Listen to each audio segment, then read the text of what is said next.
ఇదిగా తీసుకో. అయ్య బాబాయ్ తమరు ఆటోన్ ఎస్ఐ గారు ఓన్ మాత్రం డబ్బులు ఇచ్చేస్తున్నారేంటి? మాకేం ఫ్రీగా వద్దులే. బాగున్నారా? ఏంట్రా ఇంటర్ కాస్ట్ మ్యారేజా? లేదే. మరి పీటల మీద మీ అమ్మాయి పక్కన పంతులు కూర్చున్నాడేంటి? చిచి, అతను పెళ్లి చేసే పంతులు గారు రా. కూర్చో. మరి పెళ్లి కొడుకు ఎక్కడా? లోపల పంచె కట్టుకుంటున్నాడు. అయ్యా పెళ్లి కుమారుని తీసుకురండి.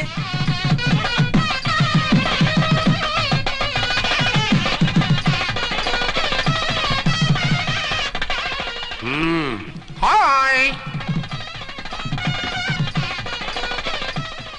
ఇదేమిటండి పెళ్లి కొడుకుని తీసినామంటే పెళ్లి కొడుకు తండ్రి దిగి కూర్చోబెట్టారు. నేనే పెళ్లి కొడుకుని 10 కోట్లు సంపాదించేంత వరకు పెళ్లి చేసుకోకూడదు అనుకుని ఫారెన్ వెళ్ళాను. సంపాదించేప్పుడు కొంచెం లేట్ అయింది. లేట్ మ్యారేజ్ చేసుకుంటున్నాను. చిలక ముక్కుకు బుచ్చొంకాయలా వీడేం పెళ్లి కొడుకండి?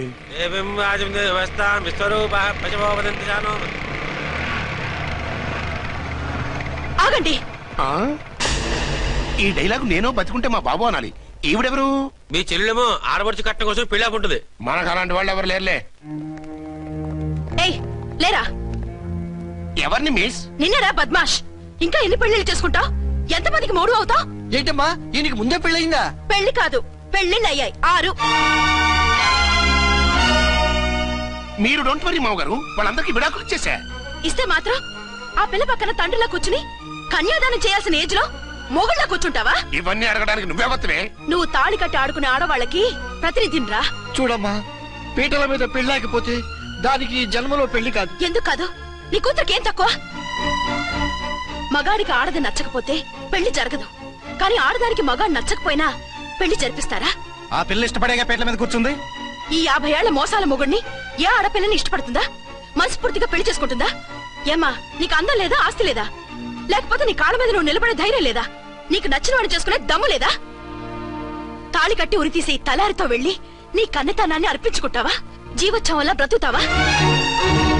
రేపు ఈ దుర్మార్గుడు నీ కట్నం లాక్కుని నిన్ను కొన్నాళ్ళు వాడుకుని అందరిలాగే నీకు విడాకులిచ్చి మరో పెళ్లి చేసుకుంటాడు. గాడ్ ప్రామిస్, ఈసారి చేయను. ఇదే last and final marriage. Rascal, నేను పసుపు తాడు కోసం కూర్చున్నాను కానీ పలుపు తాడు కోసం కాదు. ఆడదంటే చాటా చీపురు కాదు, నీ అవసరాలు తీర్చి మూల కూర్చోడానికి. అవసరమైతే కత్తిపీట కూడా అవుతుంది. నా కళ్ళు తెరిపించారు. పెళ్లి కాకపోతే జీవితాంతం కన్యగానే ఉంటాను తప్ప ఇలాంటి ప్రధాని చేసుకోను. పారా. వీడిని ఇలా వదిలేస్తే ఎలా? వీడి బండారం బయట పెట్టి పోలీసులకు పట్టిస్తాను. వదరా, వద. పాపం పెళ్లి కూతురు తండ్రి కుంజుమోన్ రేంజ్ లో ఖర్చు పెట్టాడు.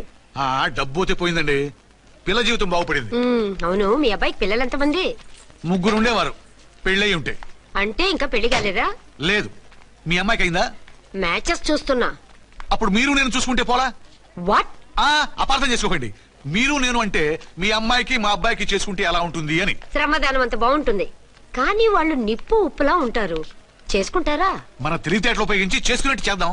ఏంటి మగరా ఇలాగ స్టిక్ ఉప్పుకుంటే ఇంకెన్నాళ్ళు తిరుగుతావురా? మెళ్ళో తాడు కట్టించుకొని సంఖ్యలో ఒక బిడ్డను వేసుకుంటే మదర్లా బాగుంటావుని ఒక మంచి సంబంధం చూశాను. అబ్బాయి very good, very handsome fellow, super ఉద్యోగం. నాకు పిచ్చగా నచ్చేశాడు. నీకు కాదు, నాకు నచ్చాలి. నువ్వు అతన్ని చూస్తే గ్రీకు వీరుడు, నా రాకుమారుడు అంటూ టక్కున పడిపోతావు. పడిపోతాను, లేచి కూర్చుంటాను. ఫోటో తెప్పించు, చూసి చెప్తా. చూడు బేబీ, ఫోటోలు చూస్తే మోసపోతావు. మేకప్ వేసుకుని కలర్ ఫోటో దిగితే అప్పల్ నర్సయ్య కూడా అమితాబ్ బచ్చన్ లాగా అందంగా కనిపిస్తాడు. అందుకని పెళ్లి చూపులకు పిలిపిస్తాను. డైరెక్ట్ గా చూసే నచ్చాడనుకో ఫిక్స్ చేసేద్దాం. నో, నేను చేసుకోను. పిల్ల రంభలా ఉంటుందిరా. దాని పిన్నమ్మలా ఉన్నా కూడా నేను చేసుకోను. ఏ రోగం? నేను అమ్మాయిని ప్రేమించాను. పెళ్లి చేసుకుంటే ఈ అమ్మాయిని ప్రేమించొచ్చు. ఈ అమ్మాయి అయితే హ్యాటు బూట్ల జోడు బాగుంటుంది. పైగా ఒకే డిపార్ట్మెంట్, కంబైన్డ్ గా జీపులో పోవచ్చు రావచ్చు. ఒకే డిపార్ట్మెంటా? ఎవరు? నన్ను అరెస్ట్ చేసిందే ఆ వంట ఎస్ఐ అర్చన. అవును. ఓరి నా ఫాదర్, ఈ వార్త ఇంత లేట్ గా చెప్తావే. నేను ప్రేమిస్తున్నది ఆ అమ్మాయినే. అర్చన అయితే వెంటనే చేసేసుకుంటా. అయితే ఇంకా ఆలస్యం ఎందుకు? ముహూర్తం పెట్టేయండి. హలో మదరు, కాస్త ఆగు. అబ్బాయి రావాలి, నేను చూడాలి, ఓకే చేయాలి. అతను నీకు డెఫినెట్ గా నచ్చేస్తాడే. నచ్చిన తర్వాతే పెడదాంలే, కంగారేం లేదు.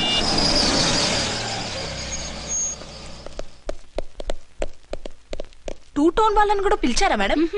లేదే. ఏయ్ ఏయ్, ఏంటే ఇది? ఎందుకెలా వచ్చారు? డ్యూటీ మీద వచ్చాం. సిఐ గారు వస్తున్నారు. సిఐ గారు ఇక్కడికి ఎందుకు వస్తున్నారు? రాగానే అడిగి చెప్తాం.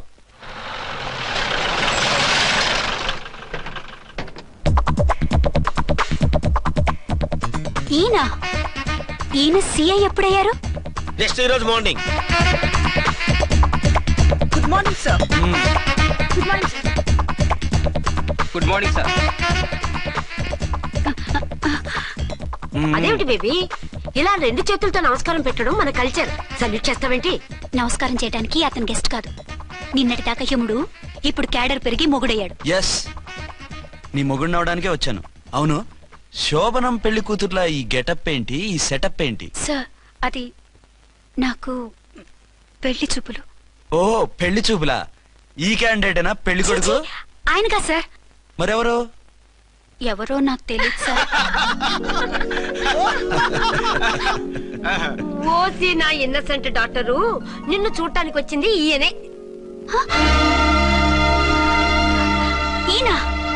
ఈయన నాకు ముందెందుకు చెప్పలేదు? ముందు చెప్తే నువ్వు బాగుంటావనే మీ అమ్మగారు నేను కలిసి ఇలా నాటకం ఆడాం. ఇప్పుడు ఎస్ అంటానా? సస్తే మీ అబ్బాయిని చేసుకోను. అర్చన, కాల్ మీ ఎస్ఐ. సిఐ లెవెల్లో వస్తే ఎస్ఆర్ అంటూ తలంచుకుని తాళి కట్టించుకుంటాననుకుంటున్నారా? సారీ. యూ డోంట్ వరీ, నేను వెళ్ళి మాట్లాడతాను. వాట్ బేబీ, అతనంతటా అతను నిన్నే పెళ్ళాడతానంటే ఏమిటిది? నేను అతన్ని చేసుకోను. ఏ, అతనికేం లోటు? అందం ఉంది, ఆస్తి ఉంది, ఉద్యోగం ఉంది. వాటిని మించి పొగరు కూడా ఉంది. ఆ ఫిగర్ కి పొగరే అందం. పైగా మగాడు ఎంత పొగరుగా ఉంటే అంత పవర్ఫుల్ గా ఉంటాడు. నీకు తెలీదమ్మా, అతను నన్ను చేసుకోవాలనుకుంటున్నది నా మీద కసి తీర్చుకోవాలని, నన్ను సాధించాలని, నాతో ఆడుకోవాలని కాదు, నిన్ను ఏలుకోవాలి. నువ్వంటే నాకు ఇష్టం. నిన్ను చూడాలని, నీతో మాట్లాడాలని, నీతో సరదాగా గడపాలని, నిన్ను ఏడిపించి గొడవ పెట్టానే తప్ప నిన్ను బాధ పెట్టాలని కాదు. నిన్ను నిజంగా నేను ప్రేమిస్తున్నాను. అబద్ధం కాదు, నిజం. నిన్ను మొదటిసారి చూసినప్పుడే నువ్వంటే ఇష్టపడ్డాను. నీతో జీవితం పంచుకోవాలని, జీవితాంతం నీతో కలిసిమెలిసి ఉండాలని నా కోరిక. నువ్వు కాదంటే నేను తట్టుకోలేను. అవునంటే?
ఎవరో మందు పాత్ర పెట్టి పోలీస్ వ్యాన్ పేల్చేశారు.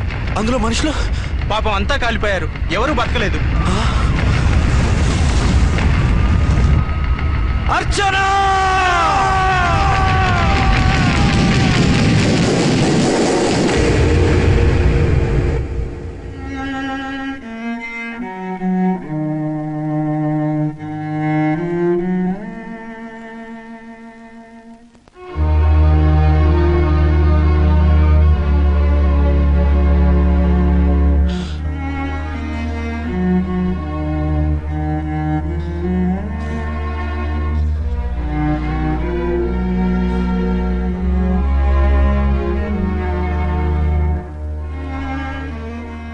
రెండేళ్లు పైనైంది వాళ్ళు నీకు దూరమై.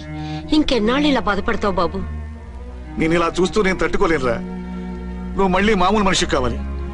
నువ్వు మళ్ళీ పెళ్లి చేసుకోవాలి. నాన్న, అవునరా. మరో పెళ్లి చేసుకుని నా అర్చనకు ద్రోహం చేయలేను. నిద్రాహారాలు మానేసి ఇలా కుమిలిపోతూ పిచ్చివాడు అయిపోయి మాకు ద్రోహం చేస్తావా? నిన్ను అర్చన్ని మర్చిపోమని చెప్పటం లేదు బాబు, అర్చనికి దూరమైన బాధను మర్చిపోమంటున్నావు. నా బిడ్డ ఎలాగూ పోయింది, కనీసం నువ్వైనా సుఖపడు. ఈ మాట అత్తగా కాదు బాబు, తల్లిగా చెప్తున్నాను. నేను అర్చన భర్తగానే బతుకుతాను తప్ప మరొకరి భర్తను కాను. నీకు చనిపోయిన భార్య ఒక్కరితే కాదురా, బతుకున్న తండ్రి కూడా ఉన్నాడు. నేను ఓ భార్యకి భర్తలేరా? భార్య లేని జీవితం ఎంత నరకమో నాకు తెలుసు. మీ అమ్మను మర్చిపోలేక ఆత్మహత్య చేసుకుందాం అనుకున్నాను. కానీ తల్లి లేని వాడివి, తండ్రి కూడా లేని అనాథగా మిగలకూడదని ఇంకా బతుకున్నాను రా. దాన్ని మర్చిపోలేకే ఈ తాగుడుకు అలవాటు పడ్డాను. నువ్వు నాలా కాకూడదు, ఈ వంశం నీతోనే అంతరించిపోకూడదు. నీకో తోడు, ఈ ఇంటికి ఆడదికో కావాలిరా. చనిపోయిన భార్య మీద ఉన్న ప్రేమ బతికున్న ఈ తండ్రి మీద ఉంటే పెళ్లి చేసుకో, లేదంటే చెప్పు, ఏ రైలు కిందో తలబెడి చేస్తాను. కాదనకు బాబు. మీకోసం కాకపోయినా మా కోసమైనా ఈ పెళ్లి చేసుకోండి సార్. మీరు ఈ పెళ్లి చేసుకుంటే పైన అమ్మగారు కూడా సంతోషిస్తారు. సరే, మీ ఇష్టం. రాంకోటి, ఇప్పుడు నాకు చాలా ఆనందంగా ఉందిరా. ఈ శుభ సందర్భంలో ఫుల్ పీకేస్తారా? లేదు, ఈ రోజు నుంచి నేను మందు మానేస్తున్నా. ఇదిగో, ఈ రోజు నుంచి నీ డ్యూటీ అల్లుడు గారి దగ్గర కాదు, మా దగ్గర. పద అమ్మాయిని చూద్దాం. అలా అయితే మంచి పోజులో ఉన్న అబ్బాయి గారి ఫోటో ఒకటి తీసుకోండి, పెళ్లి కూతురు చూపిద్దాం. అబ్బాయి బాగానే ఉన్నాడు. ఒరిజినల్ ఫిగర్ చూస్తే ఇంకా బాగుంటాడండి, కత్తిలా ఉంటాడు. చూసుకోవడానికి బాగుంటాం కాదు, చేసుకోవడానికి బాగుండాలి. నా సిద్ధాంతాలకి ప్రిన్సిపల్స్ కి తగ్గట్టుగా ఉండాలి.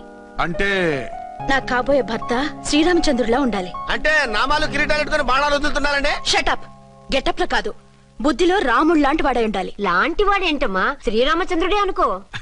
రాముడైనా సూర్పడకను చూసాడేమో కానీ మా వాడు డ్యూటీలో లేడీ కానిస్టేబుల్ ఉంటే షూస్ తప్ప ఫేస్ చూడడు. కట్నం పైసా అడగకూడదు. మా సీఏ గారికే బోల్డ్ అంత ఉంది. కాకపోతే మా వాడికి ఇదివరకే పెళ్ళయిందా? అబ్బే లేదమ్మా, ఇదే మొదటి పెళ్లి. ఇది వరకు ఎన్ని సంబంధాలు వచ్చినా అతను చేసుకున్నా అంట. ఏ ఏదైనా ప్రాబ్లమా? కాదు, అమ్మాయిలు నచ్చగా నీ ఫోటో చూసి బాగా ఇంప్రెస్ అయ్యాడంట.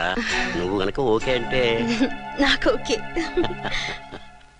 అదేంటండి, అబ్బాయికి రెండో పెళ్లి అమ్మాయి చెప్పలేదే? చెప్తే ఒప్పుకోదని. అందుకని అబద్ధం చెప్పి పెళ్లి చేస్తారా? ఉద్యమాలని విప్లవాలని తిరిగి దీన్ని చేసుకోవడానికి ఎవరూ ముందుకు రావడం లేదు.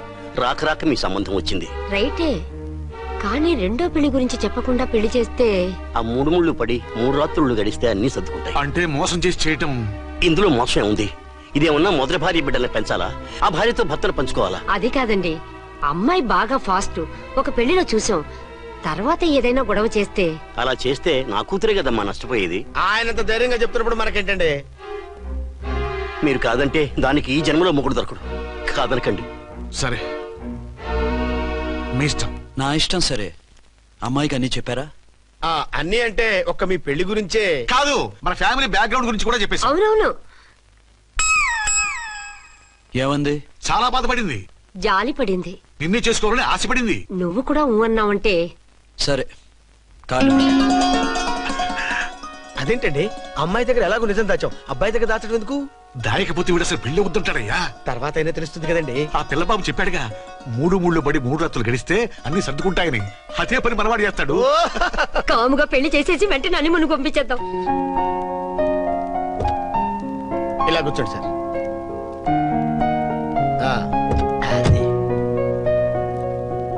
Happy honeymoon. Thank you.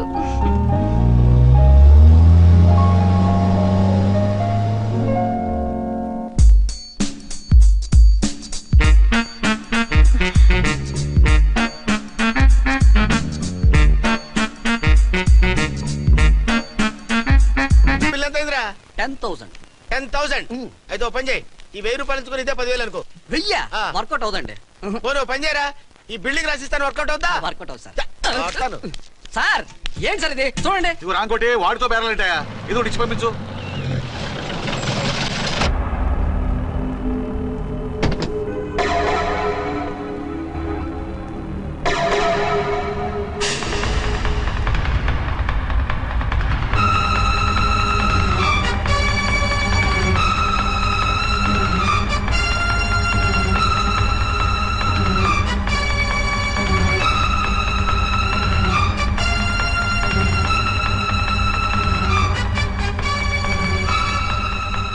మావయ్య, అమ్మా, రాంకోటి, అర్చనా.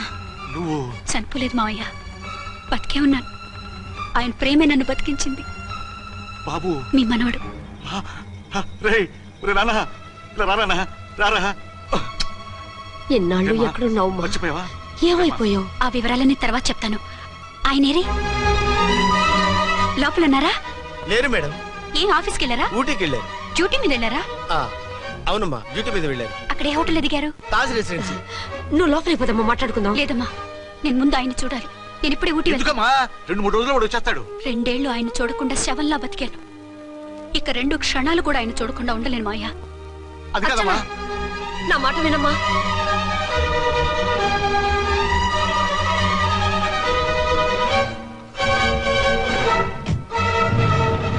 ఇప్పుడు ఎలా? అది అర్థం కావట్లేదు. అల్లుడు గారికి మళ్ళీ పెళ్లి చేసామని బాధపడాలో, కూతురు బతికొచ్చిందని సంతోషపడాలో తెలియటం లేదు. నాకు అసలు ఏమీ అర్థం కావట్లేదు. ఈ టెన్షన్ నేను తట్టుకోలేను. వేసేస్తా, మళ్ళీ మందేసేస్తా. రామకోటి, అమ్మాయి గారు వచ్చేసారని, పెళ్లి విషయం తెలియనివ్వద్దని వెంటనే అల్లుడు గారికి ఫోన్ చేసి చెప్పు.